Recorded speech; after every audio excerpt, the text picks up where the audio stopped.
Welcome to Saraswati माँ study classes and we are learning English. मुझे पूरा विश्वास है जो मेरे से नियमित जुड़े हुए हैं वो अंग्रेजी को सीख रहे हैं और अंग्रेजी को सीखने के लिए मेरी इस क्लास से नियमित जुड़े रहिए। साथ ही अगर मेरे चैनल को आपने सब्सक्राइब नहीं किया है तो सब्सक्राइब जरूर कीजिए और साथ ही जिन्होंने पूर्व की क्लासें नहीं देखी है वो टोटली क्लासें आज के डिस्क्रिप्शन में मौजूद है, वहाँ जाकर आज की आप क्लासें देख सकते हो। तो आज अपन पढ़ रहे हैं past perfect tense. We have read present tense and at present we are reading past tense. We have completed past simple and past continuous. Today we are reading past perfect tense. So guys, be continue with me.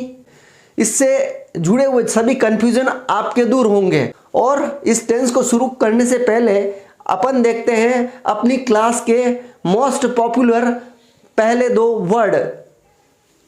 आज का अपना पहला word है strainer, STRAINER, strainer. Strainer होता है चाय, और चाय बनने के बाद उसको छानना पड़ता है। उसके लिए जो चलनी होती है वो इस आकार की होती है।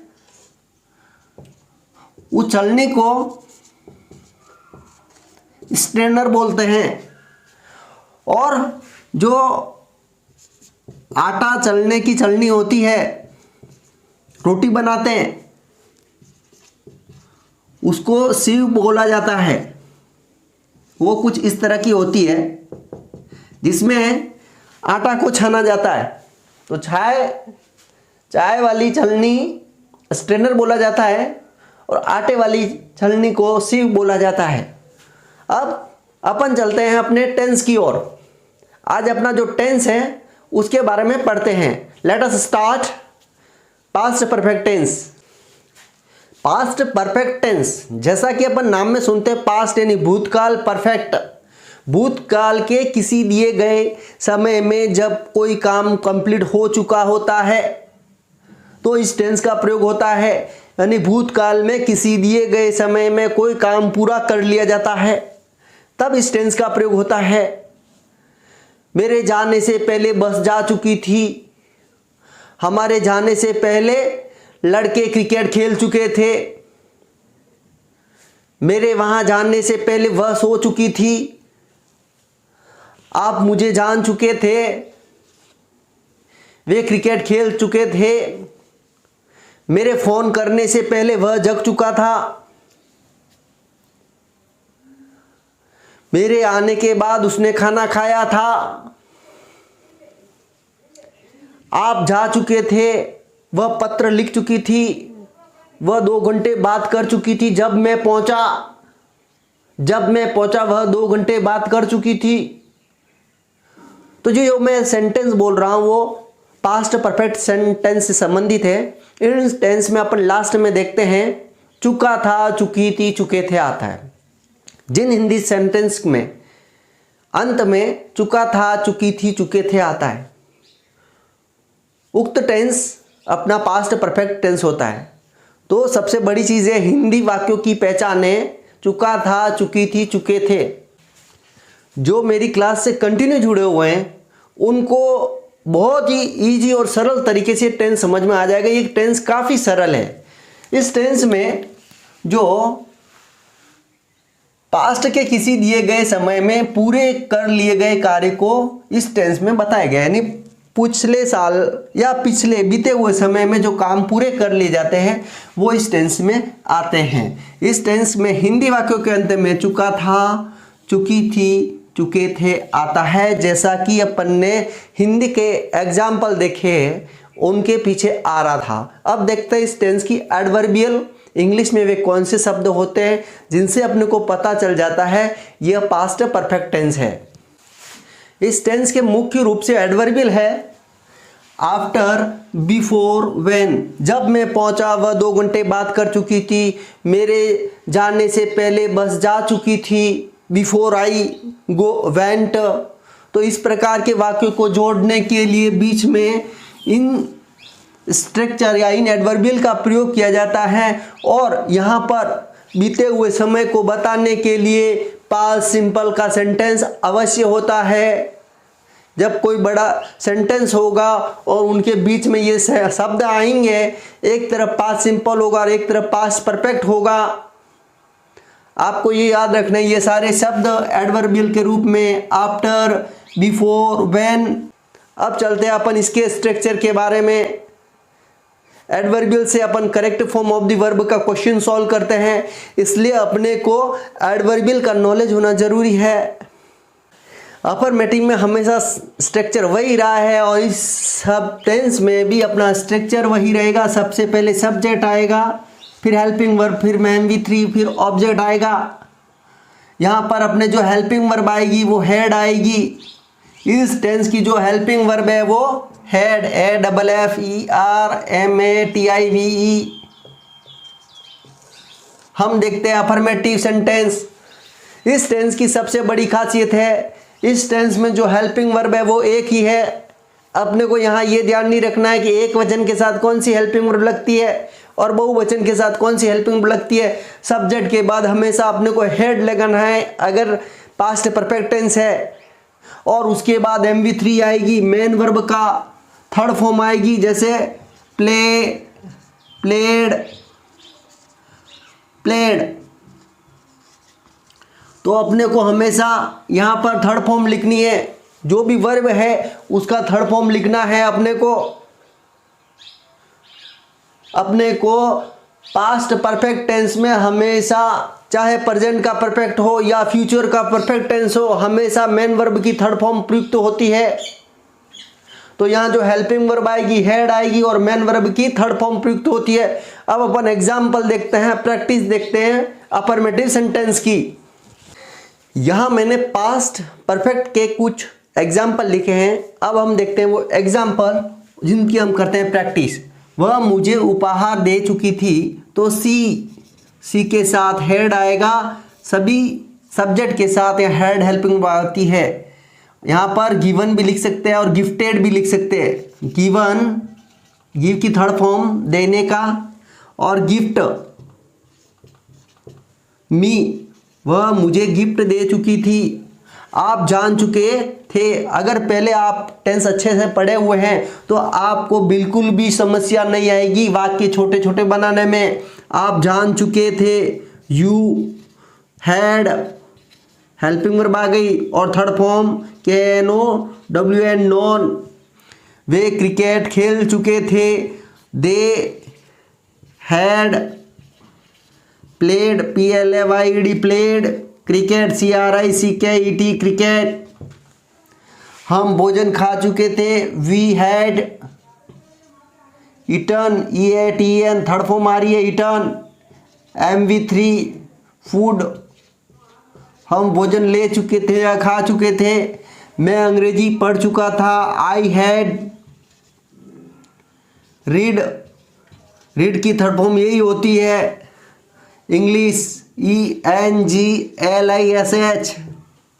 वह कार खरीद चुका था, he had bought, BOUGST, bought car. तो ये बहुत ही इजी तरीके से अपन ने इंग्लिश बनाई है, जहाँ अपने को कोई दिक्कत का सामना नहीं हुआ है, क्योंकि अपने को पता है ये हेल्पिंग वर्ब आ रही है। हेल्पिंग वर्ब के बाद हमेशा थर्ड फॉर्म आई है, ये थर्ड फॉर्म। अगर आप पहले से टेंस पढ़ रहे हो कंटिन्यू, तो यहाँ कोई दिक्कत नहीं आएगी। बहुत ही कम समय में अपन छोटे छोटे वाक्यों की इंग्लिश बना रहे हैं। इसी के तर्ज पर अपन देखते हैं negative sentence, NEGATIVE, negative. Negative sentence में क्या होता, नहीं आ जाता। वह कार नहीं खरीद चुका था, वे नहीं जा चुके थे, आप उसे नहीं जान चुके थे। बाकी हिंदी वाक्यों के अंत में वही आता है। इसके स्ट्रक्चर में बस अपने को हेड का हेड नोट लगाना है, हेल्पिंग वर्ब हेड नोट हो जाएगी नेगेटिव में जाकर। अब हम देखते हैं नेगेटिव वाक्यों की प्रैक्टिस, इन्हीं का ही अपन नेगेटिव कर देते हैं। वह मुझे उपहार नहीं दे चुकी थी, तो क्या आ जाएगा, she had not given me given gift me या मी गिफ्ट भी कह सकते हैं। आप जान चुके थे, आप नहीं जान चुके थे, तो जो नॉट लगेगा वो हैड के बाद ही लगेगा, had not, you had not known. वे क्रिकेट खेल चुके थे, वे क्रिकेट नहीं खेल चुके थे, they had not played cricket. हम भोजन खा चुके थे, we had not eaten food. हम भोजन नहीं खा चुके थे, नेगेटिव में बनेगा we had not eaten food. मैं अंग्रेजी नहीं पढ़ चुका था, I had not read English. वह कार नहीं खरीद चुका था, he had not bought car. तो इस तरह अपन बहुत ही सरल तरीके से अंग्रेजी बनाना सीख गए हैं। और जो भी मेरी इस क्लास या मेरे चैनल से निरंतर जुड़े हुए हैं, मुझे पूरा विश्वास है वो अंग्रेजी सीख रहे हैं। साथ ही अंग्रेजी सीखने के लिए मेरे इस चैनल से, इस क्लास से निरंतर जुड़े रहिए। अब अपन आगे देखते हैं इंट्रोगेटिव सेंटेंस में क्या फर्क होता है, वो देखते हैं। अब हम देखते हैं interrogative sentence, INTERROGATIVE, interrogative sentence, प्रश्नवाचक वाक्य जिसमें प्रश्न पूछा जा सकता है। क्या वह जा चुकी थी, वह कहाँ जा चुकी थी। प्रश्नवाचक हेल्पिंग वर्ब से शुरू भी होने वाला होता है और WH वर्ड से शुरू भी होने वाला होता है। जो हेल्पिंग वर्ब से प्रश्न शुरू होगा उसका उत्तर यस या नो में निकला होगा, जो कि अपन पूर्व के सभी टेंसों में पढ़ चुके हैं। और WH से जो प्रश्न होंगे उन प्रश्नों का उत्तर अलग होगा। तो उनका क्या स्ट्रक्चर होता है, जो हेल्पिंग वर्ब वाले होते हैं उसमें सबसे पहले हेल्पिंग वर्ब होगी, जो उसके बाद सब्जेक्ट होगा, उसके बाद मेन वर्ब और ऑब्जेक्ट होता है, जो कि सभी प्रश्नों में अपना स्ट्रक्चर होता है। WH से संबंधित जो प्रश्न होता है उसमें सबसे पहले WH वर्ड आ जाता है, उसके बाद अपनी हेल्पिंग वर्ब, फिर सब्जेक्ट, फिर मेन वर्ब, फिर ऑब्जेक्ट आता है। अब अपन देखते हैं WH से संबंधित कुछ सेंटेंस जो कि मैंने यहाँ लिख चुका हूँ। क्या वह पेन खरीद चुकी थी, यहाँ हेल्पिंग वर्ब आगे लिखनी है, यस या नो वाला प्रश्न है। यहाँ पर अपने हैड सी खरीदने को बाय बोलते हैं और बाय की third form bought, BOUGHT, bought pen. अब इसी के तर्ज पर एक दूसरा प्रश्न है, वह क्या खरीद चुकी थी। क्या के संदर्भ में अपने को वह हो सकता है कार भी खरीद चुकी होती है, पेन भी, बॉक्स भी, मोबाइल भी, इसका उत्तर अलग निकलेगा। तो क्या के संदर्भ में यहाँ पर व्हाट आएगा, व्हाट हैड, हेल्पिंग वर्ब आ गई सी, बॉट BOUGHT, हमेशा MV3 आएगी, चाहे अफर्मेटिव हो, नेगेटिव हो या इंट्रोगेटिव। इस टेंस में सभी प्रकार के वाक्यों में MV3 ही आती है। क्या हम 2012 में जयपुर में रह चुके थे, तो had we lived in Jaipur in 2012। क्या हम 2012 में जयपुर में रह चुके थे। अब इसी के तर्ज पर अपना इधर सेंटेंस है, हम कब जयपुर में रह चुके थे, तो कब का होगा when had we lived, third form आ रही है, इन जयपुर, JIPUR, जयपुर, हम जयपुर में कब रह चुके थे। बहुत ही इजी तरीके से अपन इंग्लिश बनाना सीख रहे हैं, बस आप जुड़े रहिए कंटिन्यू मेरे चैनल से। क्या आप मुंबई जा चुके थे, तो हैड यू, गो की third form gone to Mumbai, क्या आप मुंबई जा चुके थे। आप कहाँ जा चुके थे, तो कहाँ के लिए जो WH वर्ड बनता है where, WHERE, where, had you gone, आप कहाँ जा चुके थे, कहाँ के लिए आया शब्द। तो इस प्रकार अपन बहुत ही तेज गति से इंग्लिश बनाना सीख रहे हैं। इसके लिए आपको जुड़े रहना होगा मेरे चैनल से और क्लास को अंत तक देखना होगा। और क्लास को क्रम से देखना होगा ताकि आप व्यवस्थित रूप से अंग्रेजी सीख सको और अंग्रेजी से संबंधित सभी आपके कन्फ्यूज़न दूर हो सके। तो आप जुड़े रहिए मेरी सभी क्लासों से।